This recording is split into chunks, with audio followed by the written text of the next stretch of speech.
Hi YouTube, welcome to Mr. Rogers Hobbyhood, and I have a number of different hobbies that I want to share with you all as time allows me to record videos and put them here on YouTube.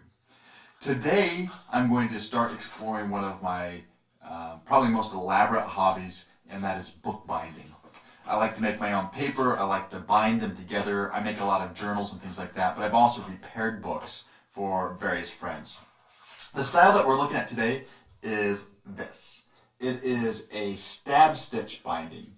This is a very simple binding, and it's used, or how I use it, is to make little notebooks and journals. This, for example, is just a little 12-page booklet that I'll be using as a project for a number of people, and another thing that I do as a weekly journal. And so every day the participants can just write a little bit note in there and keep those thoughts in one place for the years to come. So we're going to be exploring how to make one just like this today. I also have a much larger version because I had done a calligraphy class and I wanted to keep all the various bits and pieces as I was working on them all in one place so I can reference them later and be able to look at various projects and things that I had done. A simple way for me to keep track of 25 individual flat sheets of paper. If they weren't bound together, they could get messy, they could get just, you know how it goes. What you're going to need for this project is filler paper cut to size. Here I have 12 sheets of paper for this particular book. It ends up making about 1/8 of an inch thick. I need my cover pages. In this case, I'm going to be using just brown cardstock, and they're cut to the same size as the paper, and so I'm going to put one on the front and one on the back covers, obviously. I'm going to need another piece of cardstock. You could use regular stock paper for it, and this is going to be cut to the same length as the book itself, one of the individual sheets, but it doesn't have to be as wide. This is going to be used as a guide to punch the holes. To start out with, you're going to take the page and draw a line on it, and that line is going to represent how far in you want your stitches to be. In this particular book, I'm going to be using 5 holes, and I want them to be evenly spaced, leaving corners on the ends. In order to figure out how to do that, I know I need one hole exactly in the middle, so I'm going to take the length, and I'm going to fold it exactly in half. From there, I'm next going to figure that I want these corners to be kind of highlighted a little bit. You can measure this fold exactly if you want, which would be the same distance in from this black edge. For me, I just kind of eyeball it a little bit and I fold it in as well, and then I do the same thing on the other side. I do want to do those two pieces separately so that I can actually get those folds to be the same size. And then I'm going to take each of these wings separately and fold them in half. That way I know that those 4 middle sections are going to be the same length, with these 2 end ones making the squares. I'm then going to punch holes. Now, how I like to punch the holes is I like to be on the edge of a table, and I square up the front edge of my book. This won't show up hardly at all, I know, in the video, but this edge here is slightly jagged from my paper cutter. It's getting a little dull and not cutting as sharp as I normally would like it. But that's okay, because the bound edge is going to hide little imperfections in the paper naturally, and that's just fine. So I want to square up the tops, the bottoms, and the foredge of the book, and I'm going to let the bound edge hang off the edge of my table. I'm then going to place my guide right on top of the edge, and I'm going to use this large awl. This awl here is a substantial paper bookbinding awl. You could use a leather awl or different things to punch a hole. But the idea is that where the folds are and they match up with the line, I'm going to punch a hole. And I'm just going to go straight all the way through the paper and move myself down the line and punch those 5 holes. It won't take very long at all. And I'm keeping my hand on top of the book because that's going to help prevent the rest of the pages from sliding as I'm punching. In the case that as I punch, they do get a little messed up, it's very simple. I take my finger on the table and I just leave the awl in place and rematch up the edges. Hold it flat, realign everything, and then I can remove my awl, and that helps keep everything in line. Just like that. So there I have 5 cleanly punched holes, and the back sides you can see just the nature of these are kind of pokey, and the paper gets torn out in the back. That's the side that I'm going to work on up. That's the back of the book, but I'm going to flip it over so that the back is up top. That just makes it a little bit easier as I'm working to make everything work out. Now I'm going to grab here my waxed thread. This is a thick book binding thread. It is wax coated. I believe it's something like 32/0 weight, which is substantially thick.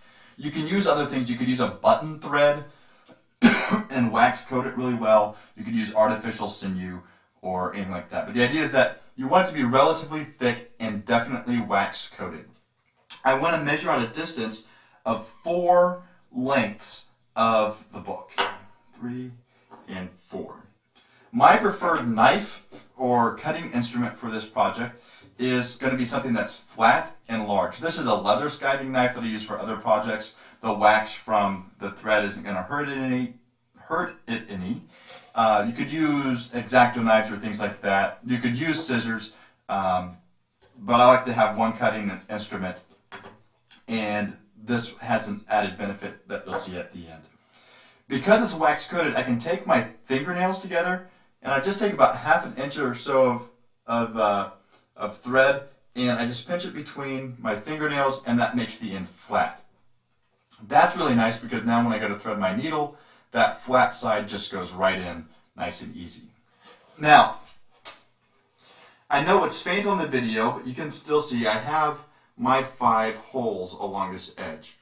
Now this is 1, 2, 3, 4, 5.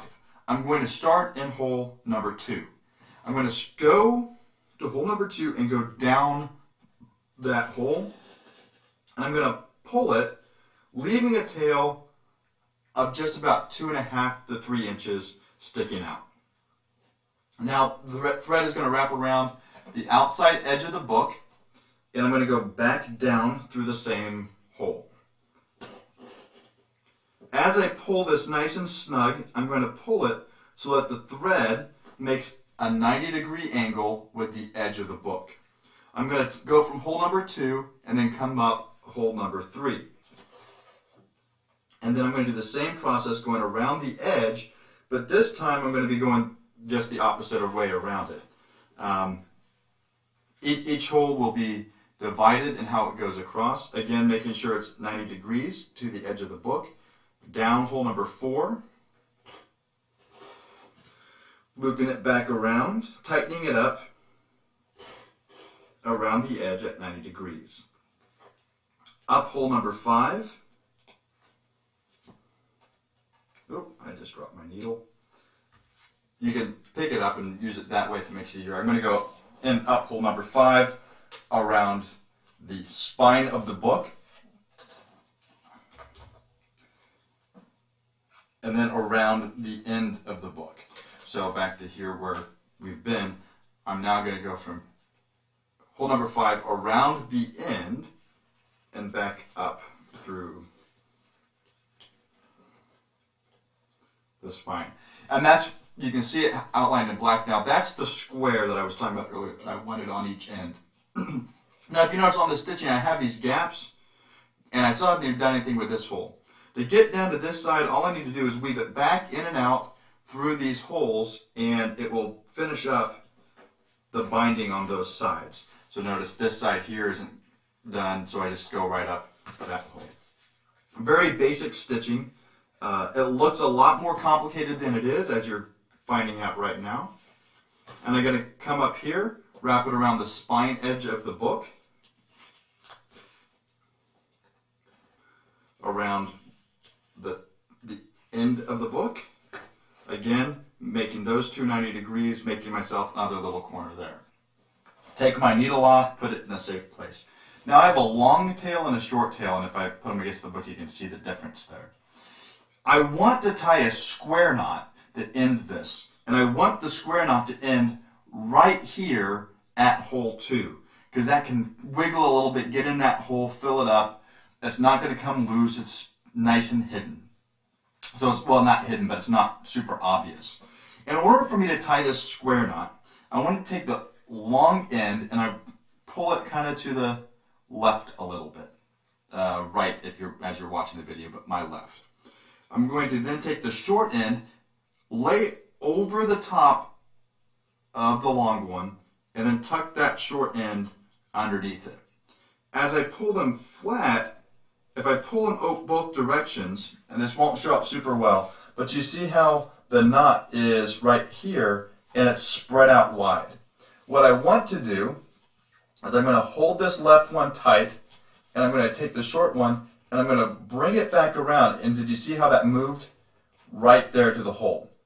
Now I'm going to take the left one, kind of make a loop with it, going back around that way, or turn, and then take the right one, which is short, lay it over the top, and then again tuck that little one in that hole and then pull tight again. If you do that, you can see the knot is right there at the second stab that we had made. The benefit then of having a flat blade like this rather than scissors as you're cutting an instrument is I can lay the knife right on top of the knot where I want to be, just give it a little bit of downward pressure, and just take the tail and just pull backwards. And it will cut exactly at the knot, taking up just slight effort. Really safe way to do it. And the ends of that knot then are flush with the knot. The wax coating on the thread will help prevent that knot from coming untied. So there we have it, YouTube. The first video from Mr. Rogers' Hobby Hood, the Stab Stitch Bound booklet. I hope you find that this project is useful to you as you do whatever with it. Go ahead, leave your comments below. I'd love to hear what you have to think about my ideas of this video, any other things that you would like to see me do, and give yourself a chance to subscribe to my channel so that you can see all the what I think are interesting things that I get to do in my spare time. Thanks. Have a good day.